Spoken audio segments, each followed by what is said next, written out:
Hola mis queridos y queridas estudiantes y bienvenidos a trabajar nuevamente en el campo de la estadística. Hoy vamos a conversar acerca de uno de los temas más importantes en el área de la inferencia estadística, las pruebas de hipótesis. Después de trabajar con los intervalos de confianza, es momento de comenzar a hacernos algunas preguntas. ¿Podemos afirmar, por ejemplo, que el nivel de colesterol en la sangre es 200?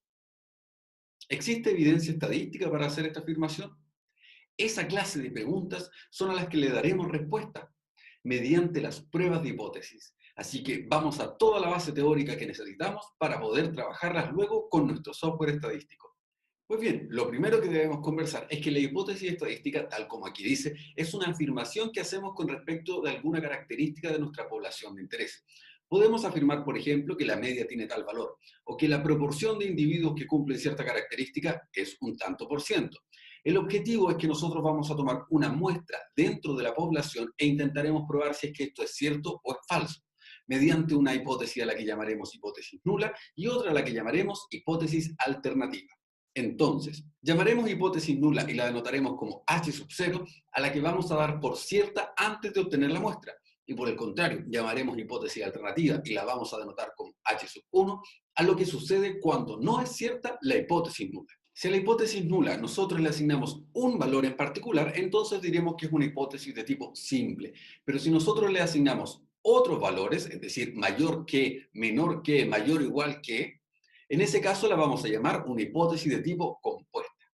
Un detalle muy importante es que la hipótesis nula goza de la presunción de inocencia, es decir, la consideramos verdadera a menos que podamos probar lo contrario. Es como en la justicia, toda persona es inocente hasta demostrar lo contrario. Si nosotros no somos capaces de demostrar que la hipótesis nula es falsa, debemos asumir que es cierta.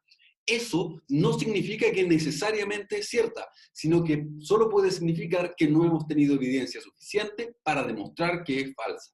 Es una idea un poco densa, pero es importante porque es la base de lo que vamos a trabajar. Una prueba de hipótesis es básicamente una regla de decisión. Vamos a ver si a contar de nuestra muestra somos capaces de rechazar H0. Si rechazamos H0, automáticamente aceptamos H1. Mientras que si no tenemos evidencia suficiente para rechazar H0, diremos que no la rechazamos, que no es lo mismo decir que es verdadera, sino que simplemente no estamos siendo capaces de rechazarla. Ese es un detalle muy importante a la hora del trabajo con las pruebas de hipótesis. En la realidad, para nuestra población, H0 solo puede ser o cierta o falsa. No tiene una opción intermedia, o es o no es. Entonces, dado que nuestras afirmaciones van a provenir de una muestra de esta población, puede ser que nosotros cometamos algunos errores. Y ahí es donde nace la idea del error tipo 1 y el error tipo 2 que vamos a conversar ahora. El error tipo 1 corresponde a rechazar a la hipótesis nula cuando en realidad esta es cierta. Y es lo que nosotros vamos a conocer como significancia de la prueba. ¿Te suena de los intervalos de confianza? Y se denota justamente por la letra alfa, tal como lo hacíamos en los intervalos de confianza. Mientras que un error del tipo 2 corresponde a no rechazar la hipótesis nula cuando esta es falsa. Y es lo que nosotros vamos a denotar con la letra beta. La cantidad 1 menos beta es lo que se conoce como potencia de la prueba.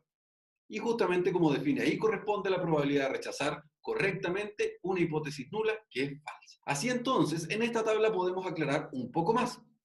Como puedes ver ahí, si nosotros rechazamos H0 sabiendo que H0 es cierta, estamos en presencia de un error tipo 1. Mientras que si no rechazamos H0 y H0 en realidad es falsa, entonces estamos en presencia del error tipo 2. La primera de las pruebas de hipótesis que vamos a trabajar corresponde a la hipótesis para la media con varianza conocida. Entonces, si nosotros conocemos la varianza de nuestra población y queremos hacer una afirmación para la media, diciendo que la media toma un determinado valor, el estadístico de prueba que nosotros vamos a calcular se calculará de esta manera. Y dado nuestro nivel de significancia, que viene dado por el valor de alfa, entonces, si nuestro estadístico calculado es más pequeño que ese valor z sub alfa medios, o más grande que ese valor z sub 1 menos alfa medios, ¿te acuerdas que lo sacamos de nuestra aplicación Probability Distribution? De ahí vienen esos valores. Como decíamos, si el valor z sub 0 es menor que ese o bien mayor que ese, procedemos a rechazar H0 en favor de H1. Por otro lado, si nuestra hipótesis alternativa es de esta manera, entonces rechazamos H0 siempre y cuando se cumpla esa regla que está ahí. Por último, si H1 tiene esa forma, rechazaremos H0 cuando se cumpla esa regla que está ahí. Un detalle no menor dentro de las pruebas de hipótesis es el valor P o P-value, un dato que nos entregarán la mayoría de los software estadísticos. Este valor corresponde al nivel de significación más bajo a contar del cual nosotros comenzamos a rechazar la hipótesis nula. Es una manera mucho más simple de comparar, pero la entregan solo los software estadísticos. Existen maneras de calcularlo y de hecho nuestro estadístico de prueba se basa en este, pero nosotros no llegaremos tan allá. La siguiente prueba de hipótesis que nos interesa es la prueba de hipótesis para la media con varianza desconocida. Cuando desconocemos la varianza de toda la población, de seguro conocemos la varianza de nuestra muestra, que es el que nosotros hemos descrito con la letra S al cuadrado. Entonces, nuevamente, tenemos nuestra hipótesis nula, las alternativas de hipótesis alternativas, y calculamos nuestro estadístico de prueba de esta manera. Y lo comparamos con el T que viene dado en la tabla T-Student. Y entonces, a contar de ello, tenemos nuestro criterio de decisión. Cuando el T sea menor que ese valor o bien mayor que ese valor, si esta es nuestra hipótesis alternativa, rechazaremos H0 y ahí están los otros. Luego, para el caso que tengamos una proporción, es decir, un porcentaje que cumple cierta característica, nosotros podemos calcular nuestra prueba de hipótesis dada la manera que está ahí. Establecemos nuestra hipótesis nula como esa, las hipótesis alternativas posibles, y aquí están las condiciones con las cuales podemos rechazar esa hipótesis nula. Aquí puedes ver una prueba de hipótesis que corresponde a la diferencia de medias para dos grupos de muestras, en el que nosotros tenemos varianzas sigma sub x y sigma sub y que son conocidas. A contar de ella entonces, ahí están los criterios de aceptación o rechazo para nuestra prueba de hipótesis. Por último tenemos esta prueba de hipótesis, en donde nuevamente tenemos dos distribuciones normales e independientes con distintas medias, pero cuyas varianzas son desconocidas pero iguales. Bajo ese supuesto entonces, ahí está la forma de nuestra hipótesis nula, ahí está la forma del cálculo del estadístico de prueba y los distintos criterios para aceptar o rechazar.